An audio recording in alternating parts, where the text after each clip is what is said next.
Here to talk about it, we have Laura Inamedinova, LKI Consulting, Shahab, Ganji, representing Ludo. We have Chris, Hortsch, representing NFT Berlin. Where is the energy? Yeah, exactly. It will come back to us, no worries. We have Bischoff, Sovereign Nature Initiative. We have Marina Petrichenko. Everyone is on our stage. Hello, hello. I think everyone had a really good night last night, as a lot of people are just almost sleeping here. So I think it's a benchmark of a great conference, after all. That's true. Enjoy. Over to you. Thank you. So I think, my dear panelists, will need to shake things up to kind of make sure that everyone here wakes up. First of all, hello everyone who saw me yesterday on stage. Hello again. My name is Laura Inamedinova. I run a marketing agency, LKI Consulting. And today, I'm going to be a moderator for this exciting panel. Are NFTs and Metaverse actually dead? But before we start into, I think we need to learn more about our panelists. So please, ladies first, could you introduce yourself? Yes, good morning. Thanks for coming out, and we hope that we can wake things up here. We've got a contentious topic, I would say, contentious title. But I don't think that they're dead at all. On the contrary, I'm the CEO of Sovereign Nature Initiative, and we're working at the intersection of ecology, economy, and Web3. So we're working on solutions that support kind of happenings in real life and on our planet. And when I started this journey, one of the founders asked me what would I think that a world would look like if a whale owned its own wallet, or if a mycelial network could accrue its own value and become sovereign because it's profitable, and our entire relationship with nature and the non-human world would change dramatically. So I took that and started running with it, and I'm happy to share how we manifest that into real-life actions and campaigns that actually involve NFTs. Marina, happy to share the stage with you again. Likewise, and wow, Catherine, it's really nice what you're doing for the world. Really appreciate being with you on the panel. My name is Marina. I'm from Ukraine, but last 8 years I'm living in beautiful Palma de Mallorca. And I'm in crypto space since 2017. And my background is obviously coming from the marketing, business development and growth. I'm running my own marketing company called Crypto Marina Marketing because I'm known as a Crypto Marina in the space. I'm also an educator. I'm having my course about NFTs. I'm writing a book about cybersecurity for kids. I'm doing a bunch of advisory work, recording registration companies in San Marino in Georgia. And also, last 3 years, I'm a privacy advocate. I think it's super important for the whole world and all the industries. So if you're looking into the increasing your privacy tech in any kind of projects or companies you're representing, feel free to reach me out as well. Thank you. Chris? Well, thank you very much for having me. I'm Chris. I'm a local. I'm from Berlin. I've been working as a web developer and designer since 2004, so I've been around the web development space for almost 20 years now. And I founded like a classic Web 2 development agency back in 2011. And the NFT Lab Berlin, which I'm representing today, is our more or less new startup that we started like 3 years ago, because we strongly believe that blockchain technology, Web3 is like the next big thing. And for our customers that we serve, we are actually the executing agency with the guys that code and build stuff for anyone that wants to enter Web3 on blockchain technology. And last but not least, such a beautifully looking gentleman, Shahab. Why don't you introduce yourself? Thank you very much. I'm Shahab Ganji. I'm a marketing and branding expert for over 2 decades. I'm in crypto since 2016, and I'm representing today companies called Ludo. We are a discovery and curating platform for the Metaverse and NFT space, so fitting right into the topic. And the one thing that I do the most as a business and brand strategist is looking into the story of a company and see if it totally makes sense, if it all aligns in their messaging, and that's something that we're going to be discussing today. Awesome. Thank you very much. So I think we should open the panel with a very simple question. So what is happening right now with the NFTs industry? I think everyone saw that OpenSea had a drastic shift in their revenue from hundreds of millions to barely, I think, 70 million, if I'm not mistaken. No one is buying NFTs. No one is really launching it. When it comes to Metaverse, again, it's just a hype word, and not a lot of projects are launching the space and being successful. So this is like an open question for, okay, Marina, feel free to start it. What is happening in the space? Are the NFTs and Metaverse actually dead? I mean, it's absolutely immature to call that. I think what's happening is actually thought after recent articles from the Rolling Stone paper saying that 98% of NFTs are actually scam. I mean, is it true? Well, perhaps not 98, but yes, a lot. But scam, maybe not really. Maybe just these projects didn't have enough value to offer. Like, unfortunately, still a lot of people, majority of the people think that NFTs is just like some art or some monkey pictures and it has no value behind it. But it actually can be a lot of value behind it. And NFTs is basically tokenization of any asset out there. It can be real estate, it can be a game, it can be, well, pretty much anything physical can be an NFT. Right, and people still don't understand this, and why I think it's immature to call that the industry is dead. For example, before this panel, I read some statistics, like in good reports. So according to statistics, from 2023 to 2030, the Metaverse market is projected to grow 15% yearly, right? And by the end of already 2024, the mobile AR devices industry is expected to grow over 23%. And this year, we saw really cool implementations, even though it's against privacy. But for example, Meta has a great collaboration with Ray-Ban, and they have the cool AR glasses. We have a Sphere launch in Las Vegas, which is like incredible, cool building.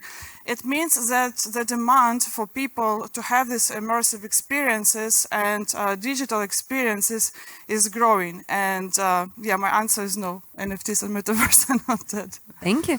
What about your thoughts, Chris? You represent NFT Lab. Are there developments happening in this space? Do you see more projects planning to maybe get launched in 2024? Well, there is stuff happening. Like, we are actually building NFT projects for customers. We do, maybe not the very big ones that everyone globally is aware of. But let me say one thing about if they're dead. To be very honest, I think NFTs might be dead in a way as we saw them the last 3 years. And to be very honest, on top of that, I think that's a good sign. Like, we should finally focus on what's really doable with NFTs, digital ownership projects. And they might be dead again in a way that we saw them in the last couple of years. And yes, I'm very positive there will be new NFT ownership projects being built in 2024. Definitely, yes. I can just add, we're working on several campaigns with different clients that want to bridge NFT campaigns and narratives to the real world. So how can we create true impact by the mechanism of an NFT? And so creating kind of more meaningful and less scammy, like no scam at all, and projects that really can demonstrate that a brand is bringing credibility and that a brand has actual intention to embed sustainability and impact into the user journey and into the product that they're launching. So we, for example, are collaborating with an organization that's launching a Web3 wallet that can communicate between brands and wallets. So very unique technology. And they chose to create a campaign with us whereby we are creating tens of thousands of NFTs, unique NFTs that are tied to ecological data. So Sovereign Nature is really focused on bringing ecological data on biodiversity and embedding it into the metadata of NFTs. And so by having essentially an enriched NFT, you are demonstrating that you're making real-world impact and creating a funding mechanism for biodiversity protection. And so this campaign, which kind of came out of the blue, is a communication tool on the blockchain. And so we wanted to become creative, and we work with an organization in the Caribbean that takes in bioacoustic data from whales. So we thought, what could we do with bioacoustic data that could demonstrate and like speak to an audience that has absolutely no relationship necessarily with conservation? So we've hired incredible designers that create 3D sculptures essentially from this bioacoustic data. These tokens then become incentivization tools for waitlisters to get on board and to receive a proof of care that they've not only signed up for this great tech tool, but they're also receiving an NFT that creates impact and that is verifiable, that there's a funding mechanism behind it and how that funding is being spent. So again, like creating NFT campaigns that have actual meaning and have a connection to the real world for us is the absolute focus that we think is necessary and should be a trend going forward. So I think the only reason why we have this question is because there's been a hype bubble that bursted, but it's not like the first time we mentioned or we experienced this in the crypto space. So we had this with the ICOs in 2017, then died like 2018, 19. We had this with the DeFi. Every time it's basically the same. Something new comes, it hypes, and it's always the traders and those who want to make fast gains that hype it up and then it bursts. But that's normal and that's also okay. And I think that all those people that jumped into the hype and they went out, that we're in this curve of disillusionment, and it's now slowly going up into a plateau of productivity. And that's very important, but also facts say that it's 80% from 2022 in January to 2023, it declined by 80%. But on the other side, on-chain shows that 44% more wallets are using NFT. So it shows that there is adoption. And the big thing that's also happening, which the retail is not really seeing because they're very focused on the trading part, is that corporations and brands are using more and more. And there's a lot going in the background. And speaking about the metaverse, the numbers are really like bad when you look into VC funding. Like in the first half of 2022, compared to the first half of 2023, VC funding and metaverse dropped by 99%. Can I add something to that? So I really like I totally agree on that like every economy, and so that's the microeconomy within the metaverse and the NFT space, like has its like ups and downs and like life cycles, let's say. And I would say like the entire Web3 and Web 2 world had the same thing. Like we had something coming up until the .com bubble around the 2000s, it burst, and then, you know, the internet was dead because it was just scam back then. And what happened was that at that point, actually the internet, the Web 2 as we know it, just rocketed, right? And we see the exact same thing happening now. You know, it has its life cycle, things go down, there's no more VC in the market. And now all of a sudden, or not all of a sudden, but hopefully soon it will go off again. So I think it's just, you know, history, what's that saying? Like it doesn't repeat itself, but it rhymes kind of, and it does in Web 2 and Web 3, I would say. When clients come to us, the agency, and they say, hey, we want to launch this NFT project, the first question I always ask them, what is the utility? And unfortunately, a lot of the cases still, even though we're almost in 2024, they're like, we're gonna be part of the community. Amazing. What else? What is gonna be the actual use case for people to get the NFT, to hold it, and get some kind of underlying value out of it? But unfortunately, it's not there. So I really love all the use cases that my dear panelists are sharing of NFTs becoming more as an utility tool rather than a pretty monkey picture that you can put on Twitter and showcase your wealth. But speaking about NFTs and all of these projects, some of them might be scams, some of them might be just pumps and dumps. There's probably need to be a way of how to check if you're reading something online, if it's actually true, without going into very deep dive, in a very big deep dive. And I want to still stay with Shahab because you're building something really interesting with Ludo. How can people actually verify the authenticity of the NFTs? Why don't you share it more with the audience? Sure, thanks. So basically what Ludo is building is the closest thing in the Web 2 would be a Google concept. So we're building a Google-like system in the Web 3 space, which means that we are having, for the discovery and the curating system, we are having an underlying technology, which is a search engine, basically. So the infrastructure of a search engine, we're scraping 17 blockchains, collecting all those data of the NFTs, and then we normalize them, bring them to a standard, so that it's all basically, because there's so many different smart contracts that we understand from a search perspective, that is all the same information that we are targeting. For example, if it's a title of an NFT, maybe somebody is going to refer to it as an ID or name, that is all going to be a normalized data. And once we have all those data collected, what we do is we go deeper and look who is this collection, who is this brand, and what wallets are connected. So with this, we can give it a ranking, which is our Ludo rank, which is the closest in the Web2, again, is the Google page rank. And this Ludo rank gives you authority points and does verify your authenticity and gives you the credibility in the space, which then allows brands to prevent scams, or on the other side, users to prevent scams, because you can see when there is a collection coming out, which happened, for example, with Porsche. There was a fake collection coming out and they scammed 500,000, and the user wouldn't know because that was released before Porsche released something.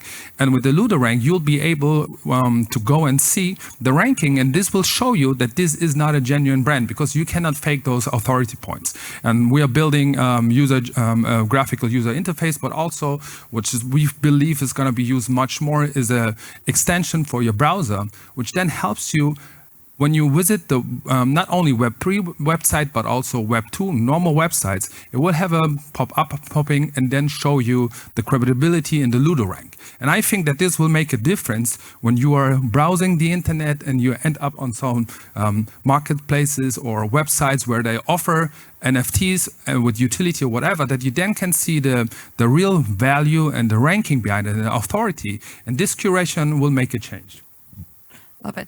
So let's say someone here in the audience wants to actually go and do an NFT project, or excited is about a metaverse, maybe a game, maybe something else. So what do you guys and ladies see as the biggest narratives for 2024 when it comes to metaverse NFTs? What do people actually want to use? What do people actually want to buy?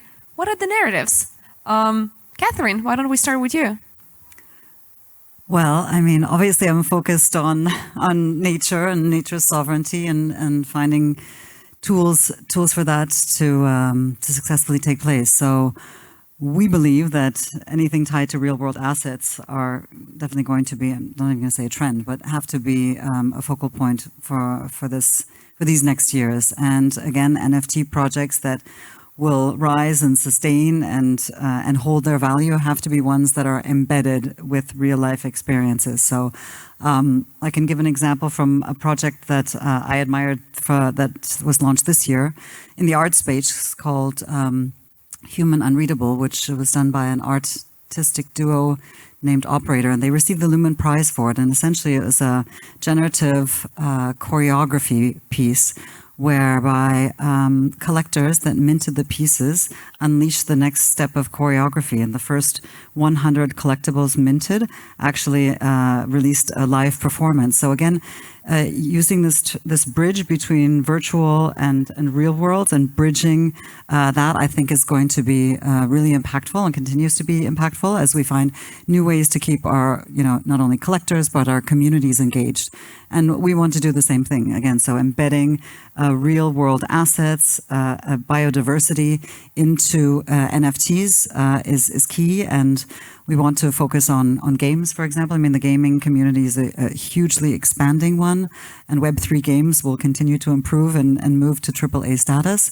So how can you leverage the power of those communities and the desire to like belong and have that sense of belonging, and leverage that for social impact? That's really one of the trends we see. This is very interesting, but my open question is then, let's say supporting the artists and buying their NFTs to unlock the other part of the dance, of the performance. Do you really need NFTs for that, or is just additional or different type of form how an artist can be just supported and get donations? Yes, absolutely. I mean, it is, but I mean, it's an evolution in everything we do, right? It's an evolution in art, just like this is what we're doing is an evolution in funding the saving of our planet. So they're all pieces of the puzzle, and technology is the enabler to make those things happen. Marina? And then owning the asset. I wanted to add something. Yeah, just something to add. I mean, I'm working with artists in my agency, and when they come into me, they don't know anything about like NFT and have no idea actually how to do it. And it's still a huge problem. They would like to expand their audience. They want also to increase their sales, but no idea how to do it. So what I'm always advising to the artist, of course, everyone can go digital, but also it's great to have something physical as well. And it can be, it's cool to have a combination of both. So, for example, currently what we're doing with one of my clients, every artwork that you purchase is NFT is coming as a physical piece to your place. So it can be a costume, can be mask, can be painting, and it's cool because it's not just something that you can keep on your wallet, but something you can place also in your house. And I think this will help mass adoption a lot. That people would understand that this is not just virtual; it can be real as well, and it should be. Chris, I would like to just kind of follow up. These are amazing examples, but these are, I would call them nice to have utilities for NFTs. These are not must to have. Maybe we can talk about some of the narratives where if it wouldn't be for NFTs or Metaverse, it wouldn't be even possible. What do you see 2024 would bring, Chris? Well, there's something that I hope for 2024, which is a few key players entering the market that are not on this stage and not on the conference, like the big tech ones that give us an infrastructure in order to build NFTs, Metaverse projects that really help mass adoption. I can give you like 2 examples. Like, it would be so cool to have like an NFT wallet on your iPhone, just as you have the rest of your wallet on your iPhone, or like Chrome browser being delivered with an included wallet or something. Like that would really give us an infrastructure in order to build sustainable and like really cool big projects in 2024. Otherwise, it's a bit like you're building you're building a website or an online shop, but you have to invent the browser first. It's just, this is something I'm really hoping for 2024, that would happen. But that's unfortunately probably something that we as small startups can't do. But that's something again that I would hope for 2024, that these key players enter the market, and then we have an infrastructure we all can build like really cool projects. Shahab? NFTs are bringing authenticity and transparency to a whole new level, which wasn't possible like this before. And Alfa Romeo, for example, they're using it for the maintenance of the cars. So they can then prove that this has been done correctly, and also they take insights out of it because they can see through the maintenance what has been happening with the car. So that's something that hasn't been possible before, and I think that it's going to be much more use cases of this happening, where when it comes to products and when it comes to the value chain, some companies are doing this to see that the products and the ingredients are the original ones, and all of those things are just going to expand way more and become part of our everyday life. I really love this example. Alfa Romeo, one of our clients, are doing a partnership with Dolce & Gabbana and some other luxury houses to put small NFTs on each luxury bag to make sure that there are no counterfeits, and you can trace also the ownership. And these are examples which I really love, where you actually are solving the issue, like in with a lot of luxury items that get counterfeited. But moving a little bit from big real world examples to something more pressing is sustainability. And my question here is going to be for Catherine. Even though Bitcoin, for example, is super unsustainable, Bitcoin mining is hugely unstable, a lot of things in crypto are not really making a world per se a better place. So what part of the whole industry actually cares about the sustainability? And maybe what could you tell to the audience to kind of start looking into that more importantly? I don't know if a large part of the industry doesn't care. I just don't think that there have been mechanisms and opportunities to actually do something. So we did a pilot this year with a Web3 gaming community and created tokens for their Web3 game. So they were lion avatars, 400 of them, that are tied to actual living lions of the Masai Mara in Kenya. And with these tokens, they have companions in their games. They're interoperable within their different environments. They sold out within 3 hours. So we raised $100,000 in 3 hours, which is unheard of kind of in that whole conservation space. And the floor price went from 200 to 2,500 within days. So we're talking about obviously a highly speculative environment, but one still where the community was so excited about this completely novel idea of tying real world assets to a virtual environment and being able to get updates on that lion. So we're doing a reveal in a few months where these lions that were cubs when they were purchased, digital cubs clearly, will have the attributes of that actual lion that's alive, right? So you're again connecting real world to a virtual environment. And I believe that all of this storytelling will become more and more important, and it's a great way to actually onboard bigger brands, whether they're Web3 brands or non-Web3 brands, into the space, because you're just creating a great green narrative that's not greenwashing, and you're able to demonstrate what impact you're making with these campaigns. So then you can, and we've launched a website where you can actually see how the funds are being used,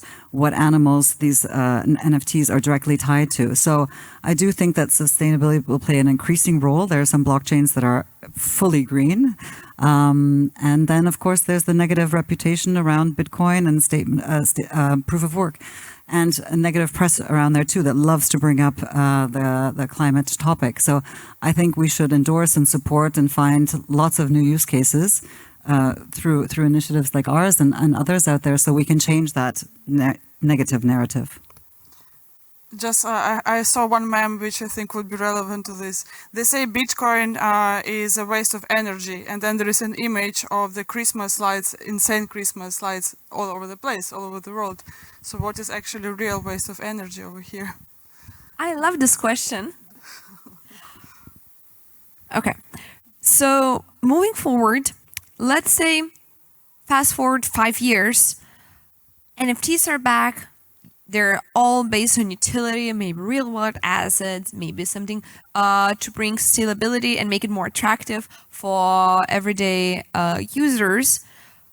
But the question is, what do you guys and ladies are preparing to stay ahead of the game, to build not for tomorrow, but for 5 years down the road? What are going to be the things that are going to be trendy down the line? Chris?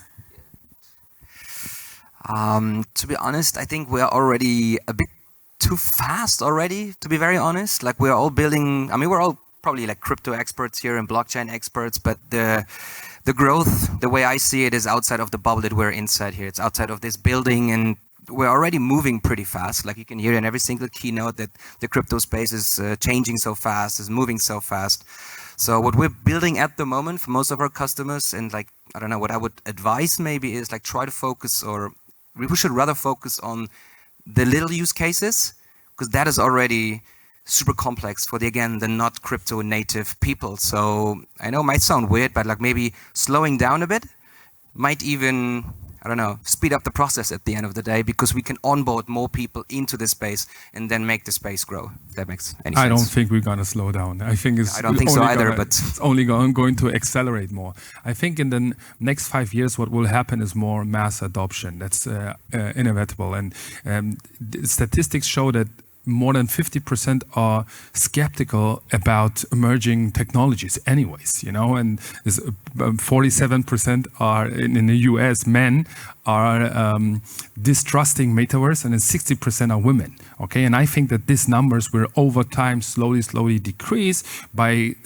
like repeating narrative. And it's basically the marketing out there. Same thing with Bitcoin. I mean, when Bitcoin came at the beginning, some people heard of it when it was like few dollars. And why did you not buy it? It's the big question, right? Because you all distrusted it. And now, looking backwards, you think, oh, I wish I would have. And I think it's going to be the same with the NFT and Metaverse. There's a lot of distrust. Even myself, when all those NFTs came, I said, I'm not going to buy a JPEG. Oh, why am I going to do this? You know, I was thinking, no, it's not me. And then, was this the right decision? I don't think so. Yeah, but that's the whole thing. I think it will just continue. It will be sticking around, and people will be talking about NFTs. Will be called dead like Bitcoin many times, and Metaverse is going to be called dead many times. And then people will understand, no, it's here to stay. And with this, I think that the distrust will disappear, and with more trust, that more and more will use it. And I can tell you, because Ludo is really into looking statistics and brands, that 320 brands out of the top 500 are in that space.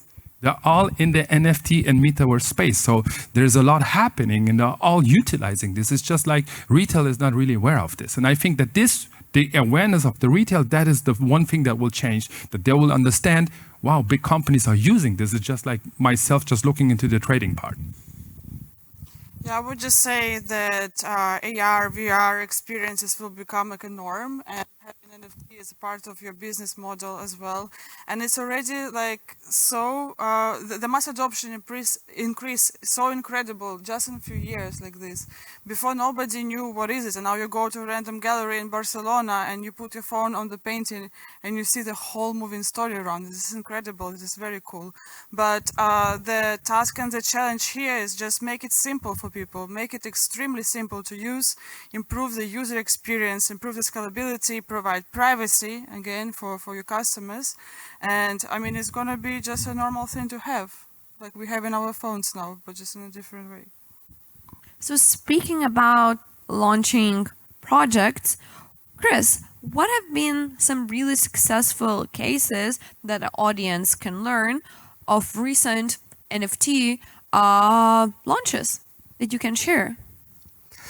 Well, it's not super recent, but I think the Adidas project was one of the, I think it's like money-wise probably one of the most successful ones as far as I can tell, but also including the reach into the crypto and marketing space. So looking back in last year, the year before, I think the Adidas NFT project was a great example of a brand entering the metaverse, if you like, the NFT space, whatever you name it, and then really making some serious money, mostly on royalties on this. So, like, you know, back then they were making a collaboration with the Bored Ape Yacht Club and then Doodles later on and so on. So I think this is one of the most successful and greatest NFT brand projects, but of course that was a different time.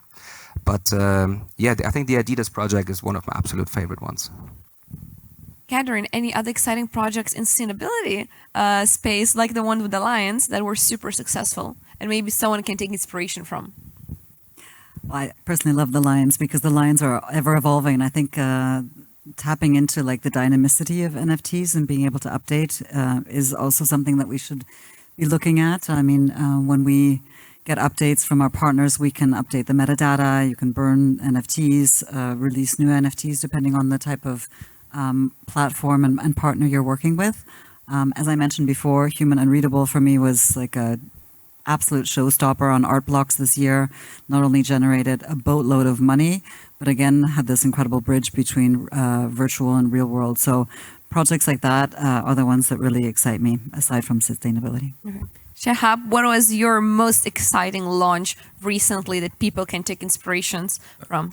To be honest, there's not one specific, but in generally speaking, is all those that have the capability to arise some emotions. That's the one thing, because some of them, they just build something, they brand it, but they forget about their identity, about why are they doing, who are they, and why are they who they are. And if they can answer those questions, they are capable to build a community. And I've seen this with some penguins and dinosaurs and those, and then you talk to the people and you say, why did you buy that? And they say, I think they're cute, okay? Or, and this one looks sad. And I was thinking like, that's madness. But because that person is involved with emotions, and this is how they get to invest into that, and because they kind of, can relate to it. And this reliability is because the project itself had the capability to build an identity which the community would be able to perceive. And that's a principle that I would say, if any project is out there that can rely on that, they'll be successful. Yeah, I think for me, the inspirations comes normally from success. And right now, I would say the most successful person in this area is still in the gaming sector. I would say Roblox it is. They do successfully a lot of concerts and experience, which has a lot of tractions. And they allow people actually to build their own worlds inside the game. And I even have my nephews, and they're already using it full time as a social network. So they are not on Instagram and Facebook. The kids already socializing in those games. And this is a really working use case of the metaverse, I believe. And I mean, you can sell skins as NFT inside the game as well. Awesome. And Marina, I want to stay a little bit with you. As we both fellow marketeers, I want to go into a marketing topic, because there is this huge issue what I see with a lot of our clients, you might agree, is that they don't really know where to start when it comes to marketing their NFTs, how to build a community, and most importantly, how to incentivize the community to purchase the NFTs. And it takes a lot of work working with influencers, crafting perfect content, working on the right narrative to actually make the project interesting and have a successful launch. So Marina, why don't you share some of the practical tips people in the audience can take if they're deciding to launch an NFT? What should be done marketing-wise? I mean, it always starts from the story, right? Storytelling is important in any business, and this is not an exception. And around the story, the brand, the people, the idea, the vision behind it, you build already the product, you find your targeted community, the proper KOLs and influencers to work with, the proper journalists to work in terms of media senses, and start basically creating it. And as I mentioned earlier, I mean, currently my NFT clients are artists, and for them, I really suggest to offer something physical on return, which is a great utility, or to become, for example, a part of the private club and have this exclusive drops, for example, or access to some special events that you organize.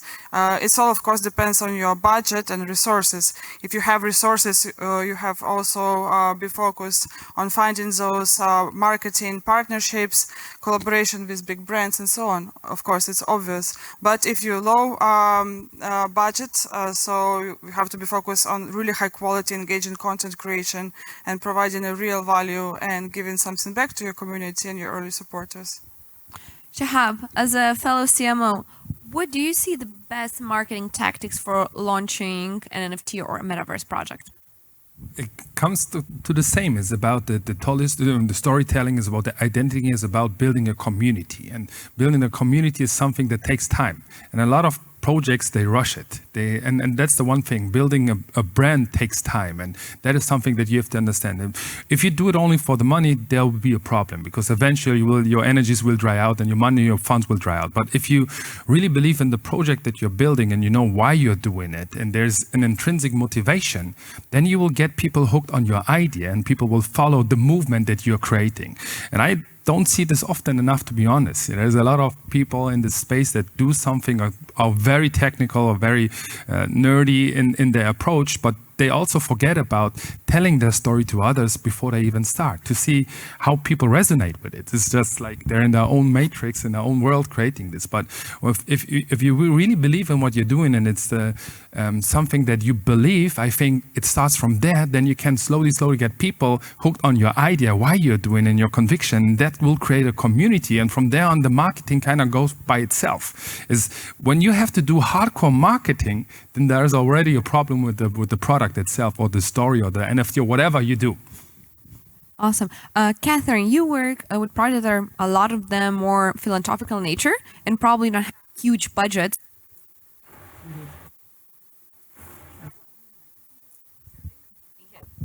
How about now? Oh yeah, now it's good. So you do these projects that are more philanthropical in nature, where they have the budget, like raising 100,000 for Lion Cubs. I really love the Lion Cubs one.